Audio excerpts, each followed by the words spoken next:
राजा जितक्या लोकांना आपले गुपित सांगतो तितक्या लोकांवर त्याच्या या कृत्यामुळे तो पराधीन होतो. प्राणावर संकट आणणाऱ्या आपत्तींच्या समयी जे त्याच्या उपयोगी पडले असतील त्यांना अमात्य करावे, कारण त्यामुळे त्यांच्या राजावरील भक्तीचे दर्शन झालेले असते. मात्र पिशुनाला हे चुकीचे वाटते.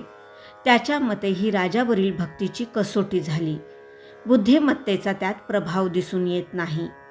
ज्यांच्यापासून प्राप्त होणाऱ्या उत्पन्नाचा अगोदर हिशेब करून ठेवला आहे अशा कामांवर नेमणूक झाली असता जे सांगितल्याप्रमाणे अथवा त्याहून अधिक उत्पन्न काढून दाखवितील त्यांना अमात्य करावे, कारण त्यांच्या कार्यक्षमतेचा गुण दिसून आलेला असतो. मात्र कौंडपंतांचे मत आहे की अमात्यांना आवश्यक असे इतर गुण त्यांच्या ठिकाणी नसतात.